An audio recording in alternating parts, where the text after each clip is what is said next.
Hello, everyone. Pardon the bad audio. I already packed up my microphones because we are going to be moving in just 3 days. So I'm trying to get rid of as many fresh ingredients as I can because moving perishable things in a car for 4 hours is just not a good time. So I decided to improvise a pasta dish.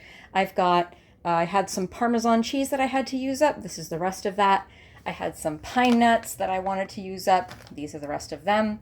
I also always pretty much have spaghetti on hand. I have extra heavy cream. I'm going to use a little bit of this in my tea, but there's about a cup left. So I'm going to use some of this. And I have some butter, which is already melting in this pan. This is all the butter we have left in our entire apartment right now, just 2 tablespoons. And this is a bunch of button mushrooms. I know this looks like a lot, but it's going to cook down to nothing. And spinach looks like a lot, gonna cook down to nothing. Also garlic to make it taste good, and some fresh tarragon from my garden. While my pot and pan are coming to the heat, I'm just going to show you what is left in my fridge and freezer. So this represents basically 3 days worth of food. We are going to go out to eat tomorrow because it's my birthday.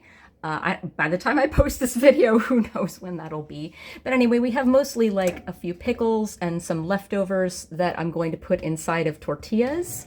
Canned milk for my tea. We've got like 2 eggs left. I'll probably just fry those up and serve them with these 2 sausages. These are just black olives for the burritos, cheese for the burritos. These black sesame seeds I'm not going to eat before we move. I will move these. And then we have some cottage cheese, which is a great snack. Some Greek yogurt, which is another great snack. This is almost gone. Half gallon of milk to go with some cereal that I have, and this is iced tea. I'm just chilling it because I've already packed all of our jugs. And no veggies or fruits anymore because I'm cooking them all right now. And then all I have in the freezer, look how empty it is, and I have to clean it. But it's just a little thing of Ben & Jerry's. This is Americone Dream. It's one of our favorites. And then a nice like premium dark chocolate bar, half eaten, and some ice and baking soda, and that's it. Okay, we're sputtering a little bit, so I'm going to add the mushrooms. I make pasta like this a lot when I want to get rid of random vegetables and stuff. It's a great way of doing that. A little salt. Adding the mushrooms first because they are going to take a while to break down. Okay, it's about 5 minutes later. The mushrooms still have to cook down more, but our pasta water is ready. And I should have done this earlier, but I'm adding the pine nuts. Ideally, you dry toast these. They'll get coated in butter, and that'll be nice. Get in there. Get in there. No, my pot is not too small for you. Get in there. And I packed all of my spices except pepper, so I'm going to add some pepper. Okay, it's another 5 minutes later, and the mushrooms have cooked down to my liking. So I'm gonna add the garlic. But Sarah, why didn't you add the garlic earlier? Because it might burn. That only has to happen to you once, or in my case, probably 10 times in my life, for you to not make that mistake again, because burnt garlic is very sad. I tested a piece of spaghetti and it's ready, so I'm saving out some pasta water in case I need it. Alright, the garlic has been sauteing for a couple minutes meanwhile, so I can add the spinach. A little more salt. These little bags of spinach are just a godsend for home cooks. They are a nice, easy, fast way to add nutrition to whatever you're eating. And I know it looks like a lot, but it will cook down to nothing. Just going to coax it to turn in the pan a little bit. And if it falls out, just pick it up and put it back in. You can see wilting before your very eyes. Okay, it is a couple minutes later, and the spinach has wilted down significantly. It's almost completely gone. And add the drained pasta.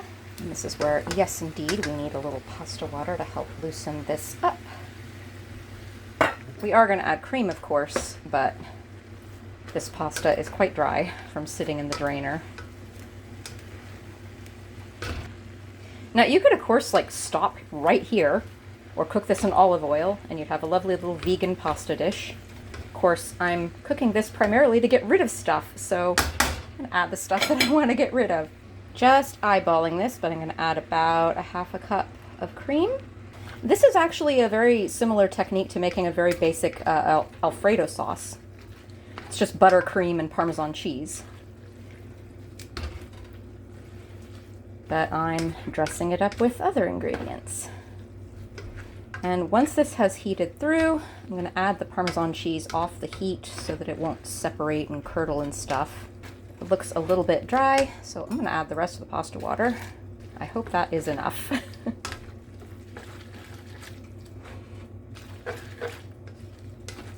Turned off the heat, and let's hope that this works and doesn't get all gummy. I don't have the best track record when it comes to emulsifying a hard cheese into a pasta sauce. It is a lot easier if you add it to just the sauce without all the spaghetti and other stuff in there.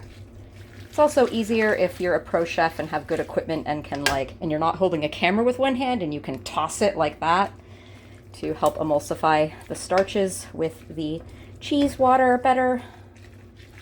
This will probably work just fine for our purposes. And it should get creamier and creamier. Put the rest in.